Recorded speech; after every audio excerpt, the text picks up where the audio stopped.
اعوذ باللہ من الشیطان الرجیم بسم اللہ الرحمن الرحیم الحمد للہ رب العالمین والصلاة والسلام علی سیدنا محمد وآلہ الطاہرین اللہم صلی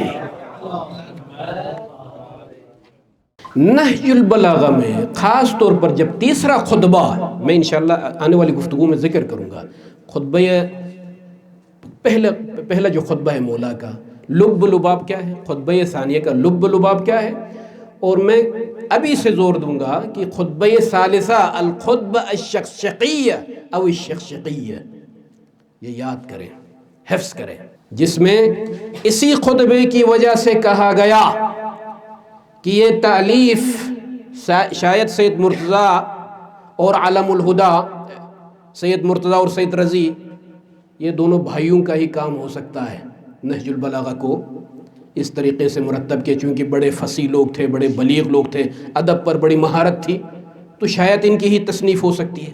توجہ ہے، اسباب میں سے ایک سبب اس طرح کا خطبہ ہے جو خطبہ شقشقیہ ہے۔ نسبت دینے والا کون ہے؟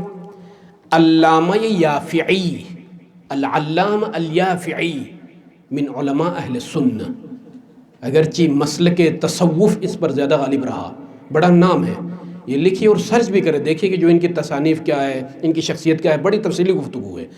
العلامہ الیافعی، هذا المفسر، هذا المتکلم، هذا الفقیہ من اہل السنہ اتہم، یہ تہمت ہے، بہت بڑی تہمت ہے سید رضی شریف پر کہ یہ کہیں کہ انہوں نے خود مرتب کیا اس کلام کو اور علی بن ابی طالب کی طرف انہوں نے نسبت دی ہے۔ هذه تہمت کبریٰ علی السید رضی الشریف، بہت بڑی تہمت ہے، مگر میں اتنا ہی عرض کروں گا کہ علی کے ماننے والوں کی فصاحت اور بلاغت دشمن نہیں سمجھ سکا، تو خود علی کی بلاغت ان کو کہاں سمجھ میں آ جائے؟ اولاد علی کی بلاغت ان کو نہیں سمجھ آئی، اور کہا گیا کہ یہ کلام ان کا اپنا ہی ہو سکتا ہے اور ان کی بلاغت ان کو نہیں سمجھ آ رہی ہے، تو خود علی کی بلاغت، خود علی کی فصاحت۔ وحال آن کی یا ایہا الیافعی انت الذی نسبت هذا الكتاب الى السید رضی الشریف، سید رضی شریف کا ہی کارنامہ ہو سکتا ہے۔ 60 سے زائد مصادر میں جو سید رضی کی ولادت سے قبل یا نہج البلاغہ کی تألیف سے قبل 60 مصادر میں یہ خطبات منتشر تھے، ان 60 مصادر میں سے 30 مصادر وہ ہیں کہ جن کے مصنفین سید رضی کی ولادت سے پہلے ہی انتقال کر چکے، 60 مصادر میں سے۔ اجمالی فہرست علامہ ذیشان کی جو ذیشان کا جو ترجمہ ہے، ابتدائی مقدمات میں یہ 60 نام ذکر ہیں، ان 60 میں سے 30 مصادر کا میں نے جائزہ لیا کہ تواریخ کے حساب سے جب میں نے دیکھا کہ 30 سے زائد علماء سید رضی شریف کی ولادت سے پہلے دنیا سے رخصت ہو چکے، جنہوں نے اپنی کتابوں میں من جملہ ان مصادر میں سے ایک مصدر کئی خطبات جو موجود ہیں نہج البلاغہ میں، کلمات قصار، شیخ کلینی صاحب اصول کافی محمد ابن یعقوب الکلینی، شیخ سید رضی کی ولادت سے قبل دنیا سے ان کا انتقال ہو گیا، اصول کافی، الخصال لشیخ صدوق، جی ہاں 60 مصادر میں۔ الامام والسیاسہ ابن قتیبہ، الجمل للواقدی، 150 سال قبل ان کا دنیا سے انتقال ہو گیا، یہ خطبات امیر المومنین جو منتشر تھے۔ تحف العقول مشہور کتاب ہے للحسن شعبہ البحرانی، جی ہاں۔ اثبات الوصیہ للمسعودی، اگرچہ علامہ ذیشان نے کہا کہ 56 سال پہلے، لیکن تحقیق یہ ایک 56 نہیں 70 سال پہلے ابن مسعود کا انتقال ہو گیا، مسعودی کا انتقال ہو گیا، ٹھیک ہے، اور ان کی کتاب اثبات الوصیہ، جو کہ میں عبارت نقل کروں گا شہید مرتضیٰ مطہری کی۔ شہید مرتضیٰ مطہری کہتے ہیں کہ ابن المسعودی صاحب کتاب اثبات الوصیہ، جو کہ تقریباً 100 سال پہلے دنیا سے ان کا انتقال ہو گیا. اور علامہ ذیشان کے مقدمے میں یہ لکھا ہوا کہ جو ہے 56 سال، تو 56 سال نہیں معلوم کس مصدر سے انہوں نے اخذ کیا، لیکن جو میں نے ملاحظہ کیا تواریخ وغیرہ کا 70 سال سے زیادہ عرصہ گزرنے کے بعد سید رضی آئے ہیں مسعودی کے بعد. جی ہاں، اسی لیے شہید مرتضیٰ رحمۃ اللہ علیہ نے فرمایا کہ جو ہے تقریباً 100 سنہ، تقریباً، تو اس کا مطلب یہ کہ 80-70 سے اوپر. جی ہاں. اب آ جائیے، یہ مصادر نہج البلاغہ جو کہ 60 سے زیادہ مصادر، ان میں سے 30 سے زائد مصادر سید رضی کی ولادت سے قبل ان کا انتقال ہو گیا. جنہوں نے کتابیں لکھی ہیں مصادر میں موجود ہیں. الشہید المطہری رضوان اللہ تعالی علیہ یقول فی کتابہ فی رحاب نہج البلاغہ. یہاں رک کر میں تاکید کروں گا، اس کتاب کا ترجمہ ہو گیا ہے اردو میں مطالعہ نہج البلاغہ کے نام سے. فارسی میں کتاب لکھی گئی ہے سیری در نہج البلاغہ. عتبہ عباسی کی طرف سے اس کا ترجمہ ہو گیا فی رحاب نہج البلاغہ. نہج البلاغہ کا مختصر مطالعہ اندازہ ہوگا. شہید مرتضیٰ مطہری کفایہ مکاسب اور اسفار اور منظومہ کے برجستہ استاد حوزہ علم قم میں وہ یہ سمجھتے تھے کہ کیا ضرورت ہے نہج البلاغہ پڑھنے کی، جس کے پاس استدلال ہاتھ میں، علوم عقلیہ ہاتھ میں ہو، فقہ اور کلام ہاتھ میں ہو. اب کسی استاد کے پاس جانے کی کیا ضرورت ہے نہج البلاغہ پڑھنے کے لیے؟ کیونکہ نہج البلاغہ میں فلسفہ ہے، توحید، یعنی فلسفہ کا مطلب توحید، اور مقصد انبیاء، بعثت، یہ تمام جو اہم موضوعات ہیں ان کو سمجھنے کے لیے کبھی کبھار فلسفے کی طرف انسان محتاج ہوتا ہے، کبھی کلام کی طرف. وہ علوم ہمارے پاس ہے، دسترس حاصل ہے، لہذا ضرورت نہیں ہے. یہ خود لکھتے ہیں. ہاں، شہید مرتضیٰ مطہری خود اپنی کتاب عدل الہی، یہ بھی پڑھیے ضرور، العدل الالہی، ترجمہ ہو گیا پاکستان میں اس کا اردو میں. جتنے بھی اعتراضات عدل الہی پر، اس پر شہید مرتضیٰ مطہری کی کتاب. یہ 2 کتابوں کا میں نے آج حوالہ دیا. مطالعہ نہج البلاغہ ضرور، اور عدل الہی. بہت سارے سوالات نظام عدل پر اٹھتے ہیں اور ہیں، ان کا جواب دیا شہید مرتضیٰ مطہری نے. اس کتاب میں یہ لکھا ہے کہ میں اپنے آپ کو محتاج نہیں سمجھتا تھا، نہج البلاغہ پڑھنے کی ضرورت نہیں ہے، اس لیے کہ ایک استاد کو یہ چیزیں سمجھ آتی ہیں. لیکن یہی واقعہ آغائے منتظری نے بھی لکھا ہے نہج البلاغہ کی شرح میں.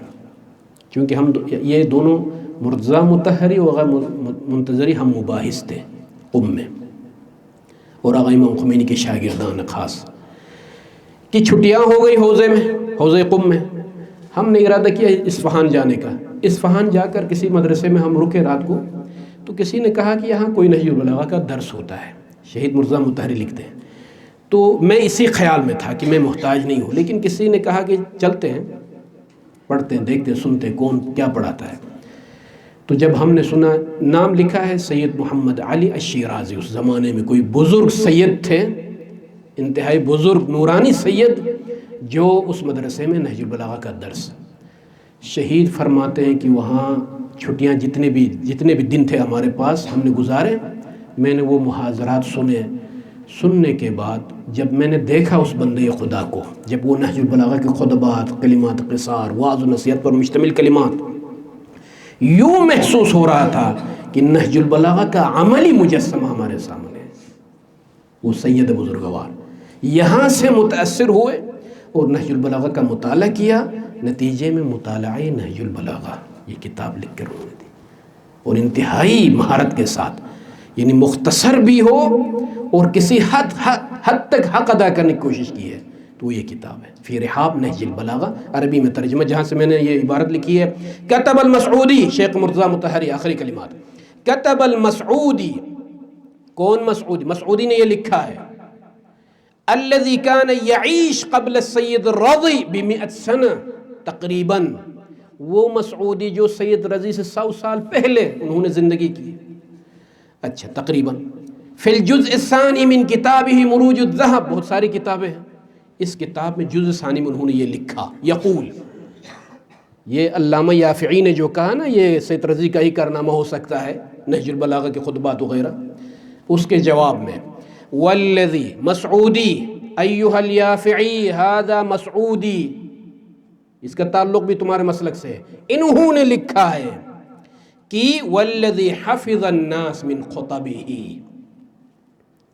حفظ الناس من خطبہ، خطب امیر المومنین میں سے لوگوں نے جن خطبات کو حفظ کیے، فی سائر مقامات ہی، ایک موضوع نہیں متعدد مقامات اور موضوعات پر، 400 خطبہ و نیف و 80 خطبہ، 480 سے زائد خطبات لوگوں نے حفظ کر رکھے تھے، 400 سے زائد خطبات، یوردها علی البدیہہ، یہ 400 خطبات امیر المومنین کس انداز میں پیش کرتے تھے؟ پہلے لکھ کر جس طرح سے میں لے کر آیا ہوں، یا علماء کرام فقہا مرتب کرتے، شاعر اپنی شاعری کو مرتب کرتا ہے اور ہر خطیب اپنی تقریر کو، نہیں، مسعودی نے یہ لکھا ہے کہ 400 خطبات سے زیادہ، 480 سے زائد خطبات، کان یورد علی بن ابی طالب علی البدیہہ، بغیر کسی تیاری کے لوگوں کے سامنے مرتجلاً امیر کائنات خطبے دیا کرتے تھے، وَتَدَاوَلَ النَّاسِ ذَلِكَ عَنْهُ قَوْلًا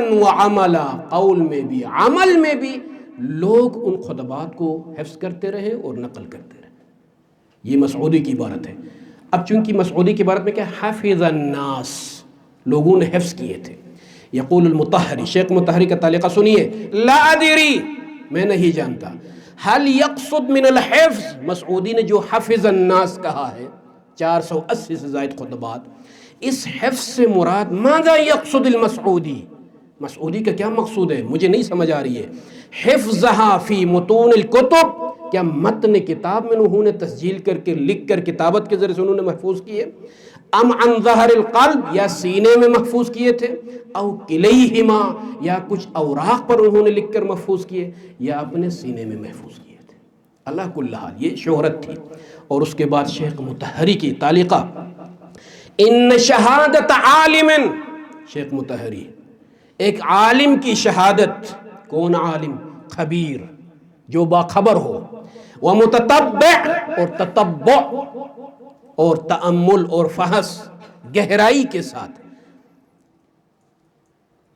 جو کام کرتا ہے عالم، اس کی یہ شہادت مثل المسعودی تفہمنا، اس مسعودی کی شہادت کہ لوگوں نے اس انداز میں حفظ کیے تھے، یہ شہادت تفہمنا، یہ شہادت ہمیں سمجھاتی ہے مدى انتشار خطب علی ابن ابی طالب فی الناس، کس حد تک امیر کائنات کے خطبے مشہور ہو گئے تھے لوگوں میں۔ وقد نقل الینا فی کتاب نہج البلاغہ تقریباً 239، 240، 250 جو بھی خطبے ہم تک نہج البلاغہ مختلف نسخ کے حساب سے یہ ہم تک پہنچے، لیکن اس کا ہرگز یہ مقصد نہیں ہے کہ نہج البلاغہ میں جو ہے وہی محصور ہے، یہ نہیں، ہم تک یہ پہنچے ہیں۔ 480 سے زائد تو مسعودی نے لکھا ہے جو مشہور خطبے تھے۔